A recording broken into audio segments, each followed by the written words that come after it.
Okay, fight fans, fight fiends, welcome back to Manny's Thoughts. I, of course, Manny MTL or Manny Montreal. Make sure to check me out on Facebook, Twitter, Instagram, YouTube, Patreon, and of course, thefightcity.com.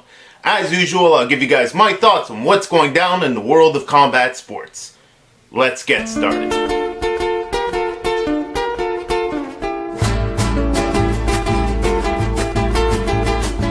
First up, as usual, congratulations are due. Congratulations to the Eye of the Tiger team. They brought their show to Shawinigan, and it was for good reason. In front of a packed house, they put down a beautiful night of boxing. Just a couple quick honorable mentions. Jordan Django Balmier, beautiful fight on his part. So, same thing for Kim Clavel. Also, 3 televised fights. Now, although you didn't get to see the whole thing, you will be able to catch the replays if you want to watch all the fights. But Mathieu Gitain Germain put down a beautiful performance against a highly ranked Canadian fighter, Cam O'Connell. Even got a knockdown, got the finish. It's a beautiful fight from Mathieu Germain. A couple things he still could have improved on. I really like the fact he gave his own score for the fight. He was like on a scale of 1 to 10, I give myself a 7. Honestly, the sky's the limit. He's a young fighter. Mike Maffa is his coach, and they just really got a good team going, and I really like what Mike Maffa brings to the boxing game. I'm happy he's getting a chance to show the boxing world again that Mike Maffa definitely knows what he's talking about. Also, just real quick, he called out Tony Luis, or any fighter at 135 or 40 pounds. Kudos to him for doing that. Tony Luis is no walk in the park, and I think certain fighters, when you get at certain points, you got to be making calls like this, and I think it's the right one. I think a win for either guy would be tremendous, so we'll see if Tony Luis actually needs to take the fight, because the truth is he might have a few different options, but kudos to G-Time anyway. He did it in a respectful manner. Big KO for Stephen Bang Bang Butler, back to his old form. Tremendous right hand ended the fight for him. Then a main event from Eye of the Tiger with Simon Keane.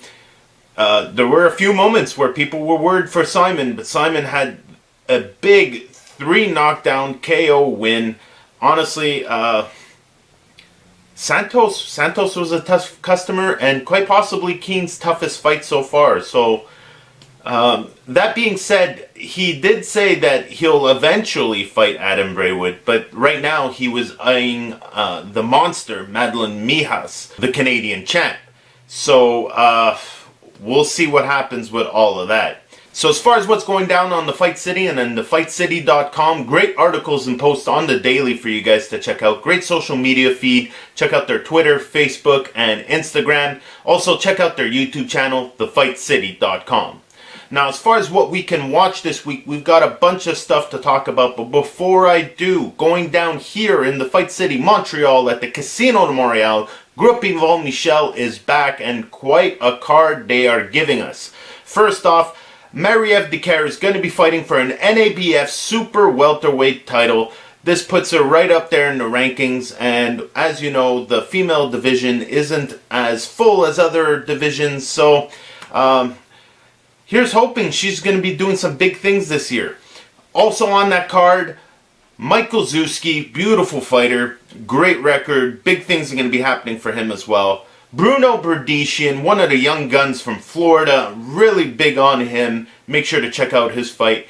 Jessica the Cobra Camara, basically she breaks all the usual conventional stereotypes that comes with women's boxing. Great technique and form, explosive power, and definitely entertaining fights. Jessica the Cobra Camara definitely breaking the mold of women's fighting here in Montreal. Looking forward to her fight. Also on that card, making his pro debut, Yann Pellerin. Muslim Academics. I know I'm saying his name wrong. It doesn't matter. Hopefully I'll get it right eventually. And last but not least, making his pro debut as a boxer, former UFC fighter, former MMA fighter, former hockey bruiser, Stephen the Boss Basset. I'm very interested in seeing this. they made it a 6-rounder for his first fight, so I'm interested. We'll see what happens. He just had a baby, and there's press conferences and weigh-ins going on this week. Unfortunately, I won't be able to be making it to all of those, but I will be in attendance to the fights, so make sure to check me out on social media. I will be there live for your questions and talking about the fights all night. Now, as far as Friday's concerned, Friday 4 p.m., folks, in Russia, ACB MMA 80s going down. Then a little later on at night, we got Glory Kickboxing 50. You can find that on the Fight Network. You got Bellator 194. The heavyweight tournament continues. You got Mitrione versus Nelson.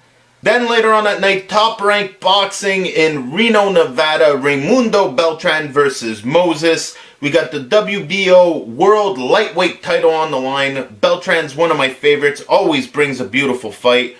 Also on that card, real quick mention, please check out Shakur Stevenson.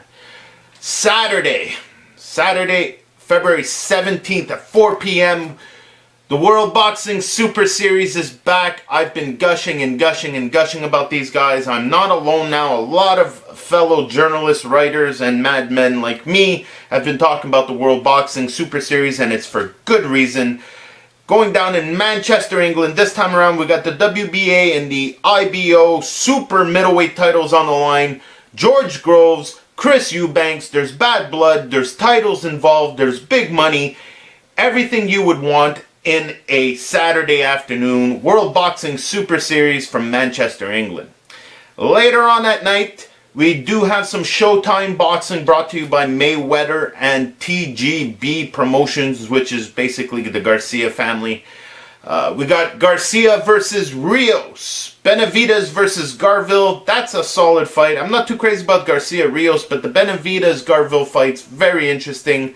The WBC super middleweight title's on the line for that one, so make sure to tune in. Also at the same time, going down on Fox and for free on PBC, brought to you by TGB again, Devin Alexander versus Victor Ortiz. Also on that card, this is the one I want you guys to look for, Caleb Plant versus Porky Medina. That is a solid fight. Caleb's on his way up, Porky's on his way down. We'll see if Porky is the roadblock to Caleb making his splash on the top 10. Also, just a quick mention, it's sad to say this because it's down to an 8-rounder, but Austin Trout's also on that card. Last but not least, Sunday night, Sunday the 18th, UFC Fight Night 26, we got Cowboy Cerrone versus Yancy Medeiros. This is a fantastic fight, except for the fact that I'm a little worried about Cowboy. It's a couple losses that he's had where he just bounces right back, and I don't know at his age if that's such a good idea. I prefer if this guy would take longer breaks. I mean, your name is worth it. People will tune in to watch you fight no matter what. There's no need to rush back in there. That being said, Yancy Medeiros in for a fight nonetheless because it's against the Cowboy. It's going to be a solid Sunday night. I'm very happy with my weekend. That's it for me this week, guys. Please go check out my Patreon page. I need as much help as possible. The camera I am using at this very moment is crapping out on me. I need software. I need to get stuff bought. In a matter of 3 days, I've had all kinds of bad luck things happen to me between car alternators and taking dogs to vets and paying off tickets I forgot I didn't have. And the list goes on and on. The bottom line is this. I need your help. Hit Patreon. Show your love. That's it for me. Like, share, subscribe, and all that good stuff. I'll see you guys next week.